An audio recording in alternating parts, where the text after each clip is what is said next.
Hello दोस्तों, आज हम डिस्कस करेंगे जनरल पैथोलॉजी का एक और इम्पोर्टेंट टॉपिक जो कि है इन्फ्लामेशन। तो भाई क्या है inflammation?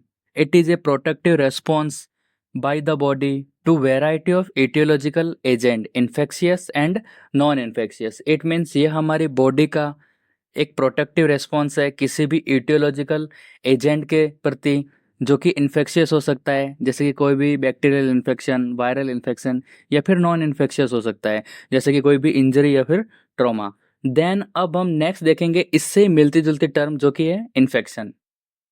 It is a invasion of harmful microbes, bacteria, virus, parasite into the body and their resultant ill effect by toxin। Means infection कोई भी हार्मफुल माइक्रोब का अपनी बॉडी में एंटर करना, इन्वेड करना और उसके परिणाम स्वरूप उसके टॉक्सिन से बॉडी का इल इफेक्ट आना है। अब देखो, यदि माइक्रोब जीतता है तो हमारी बॉडी में इन्फेक्शन हो जाएगा और हमारी बॉडी का प्रोटेक्टिव रेस्पॉन्स जीते तो उसकी वजह से क्या हो जाता है? इन्फ्लामेशन हो जाता है। अब हम समझेंगे एक्यूट इन्फ्लामेशन के बारे में। तो acute inflammation is rapid, self limiting and protective response of body's immune system to injury, trauma, burn etc, infection, bacterial, viral, fungal etc and foreign substance, toxin, allergen. It means किसी भी injury जैसे कि burn and trauma, infection जैसे कि viral, bacterial या फिर fungal infection, या किसी फॉरेन सबस्टांस लाइक टॉक्सिन या फिर एलर्जन के प्रति हमारी बॉडी के इम्यून सिस्टम द्वारा किया गया एक रैपिड, सेल्फ लिमिटिंग मीन्स खुद से होने वाला और एक प्रोटेक्टिव रेस्पॉन्स है। इसके कैरेक्टरिस्टिक्स की बात करें तो इसका ऑनसेट रैपिड होता है जो कि कुछ मिनट से कुछ आवर्स तक का होता है। ड्यूरेशन इसकी शॉर्ट होती है, कुछ दिन से कुछ वीक्स तक की होती है। इसमें एडिमा प्रेजेंट होता है। न्यूट्रोफिल्स जो डब्ल्यूबीसी का टाइप है वो इसमें प्रिंसिपली इन्वॉल्व होता है। इसमें लोकलाइज रेस्पॉन्स होता है, मीन्स ये एक पर्टिकुलर एरिया तक ही सीमित रहेगा। एंड लास्ट, इसका एग्जाम्पल होगा टॉन्सिलाइटिस। यह तो सबके ही हुआ होगा, अपने गले का इन्फेक्शन होता है ये, जो कि कुछ दिनों में सेल्फ रिजॉल्व हो जाता है। नेक्स्ट, इसके 5 हॉलमार्क साइन होते हैं जो कि आपने फंडामेंटल में पढ़ते आ रहे हैं। तो इसमें कौन कौन से होते हैं? फर्स्ट है heat, redness, swelling, pain and loss of function. Generally देखा जाए तो एक्यूट इन्फ्लामेशन में 5 वास्कुलर इवेंट होते हैं और 6 सेलुलर इवेंट होते हैं।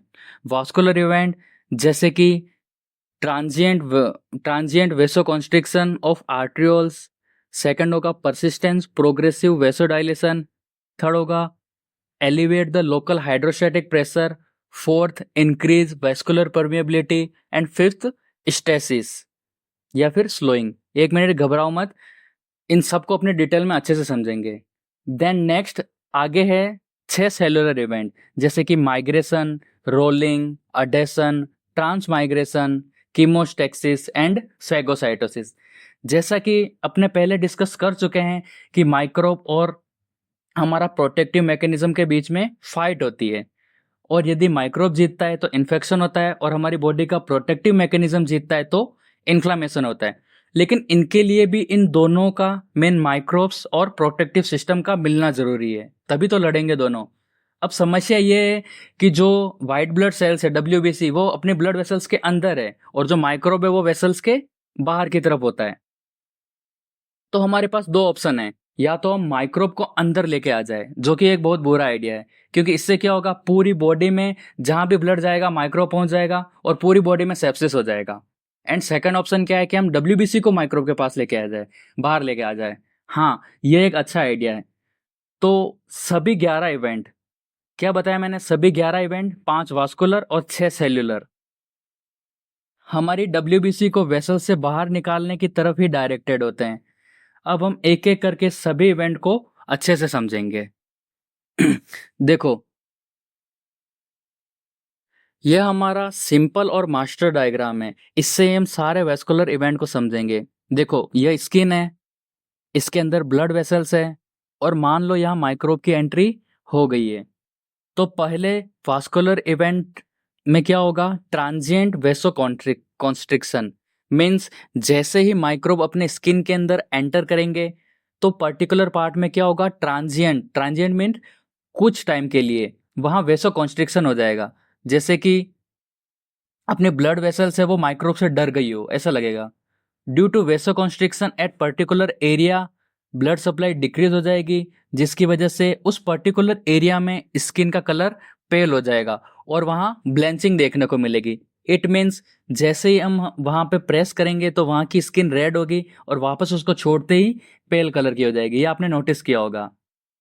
अब ये माइल्ड इंजरी में तो ये 3 से 5 सेकंड तक की होती है ये स्टेप, और सीवियर इंजरी में ये 5 मिनट तक की हो सकती है। अब देन नेक्स्ट हम सेकेंड वास्कुलर इवेंट की बात करते हैं, जो कि है persistent progressive vasodilation.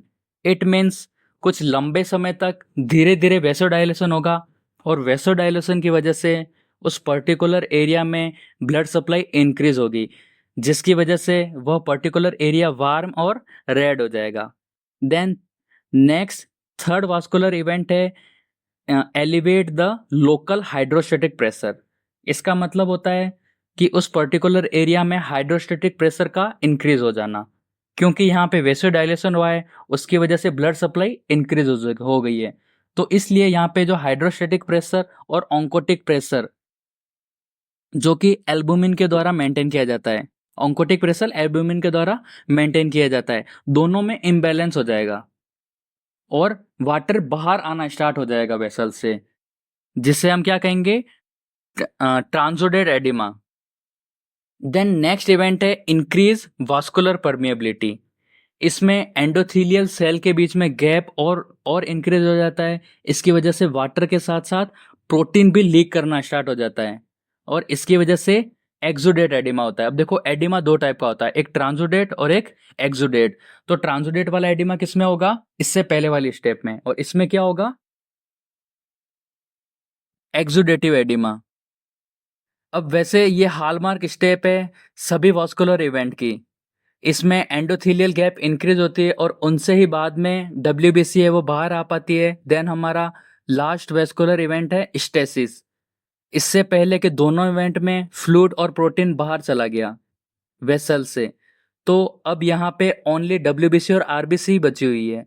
So blood की विस्कोसिटी यहाँ पे इंक्रीज होने की वजह से यहाँ स्टेसिस होगा। स्टेसिस मतलब जो भी ब्लड सेल्स है वो एक जगह इकट्ठी हो जाएगी। अब देखो गैप क्रिएट हो चुके हैं, माइक्रोब भी बाहर की तरफ है, WBC भी है, लेकिन अभी भी पूरा काम नहीं हुआ है। क्यों? क्योंकि अकॉर्डिंग टू बर्नौलीज थ्योरम, जब एक हॉलो ट्यूब में कोई भी फ्लूइड मूव करता है तो हैवीएस्ट पार्टिकल होते हैं वो सेंटर की तरफ रहते हैं और जो लाइटर पार्टिकल होते हैं वो पेरिफेरल में रहते हैं, है ना। तो ठीक वैसे ही अपने ब्लड वेसल्स में भी क्या होगा कि जो WBC है वो तो सेंटर में रहेगी और RBC और प्लाज्मा है वो पेरिफेरस में रहेंगे। सो अब देखो अगले सारे सेलुलर इवेंट WBC को सेंटर से पेरिफेरी की तरफ लाने के लिए और वेसल से बाहर निकालने तथा माइक्रोब को फिनिश करने की तरफ डायरेक्टेड होंगे। तो जर्नली 6 सेलुलर इवेंट होते हैं। अब पहला है माइग्रेशन। इसमें WBC है वो एंडोथीलियम सेल्स की तरफ लाइन अप हो जाएगा। देन दूसरा है रोलिंग। इसमें एंडोथीलियल सेल और WBC के बीच में ट्रांजिएंट बॉन्ड बन जाएंगे। तीसरा इवेंट है अडेशन। इसमें WBC एंडोथीलियल वॉल से कनेक्ट हो जाएगी और धीरे धीरे आगे की ओर मूव करेगी जहां से उसे बाहर निकलना है। देन नेक्स्ट है ट्रांसमाइग्रेशन। इसमें WBC वेसल से बाहर निकलेगी एंडोथीलियल गैप या फिर अफेक्टेड एरिया से। देन नेक्स्ट है कीमोटैक्सिस। इसमें माइक्रोब या फिर इंजर्ड डेड सेल या फिर डैमेज सेल के द्वारा केमिकल सिग्नल रिलीज किए जाएंगे जो कि WBC को अट्रैक्ट करेगी।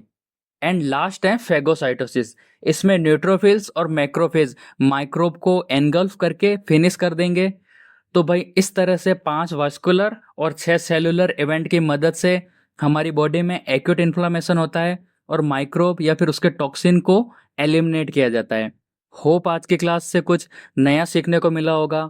इसी तरह के सिंप्लीफाइड और बेटर तरीके से पैथोलॉजी को समझने के लिए लाइक और सब्सक्राइब करें हमारा चैनल नर्स नेविगेटर। धन्यवाद।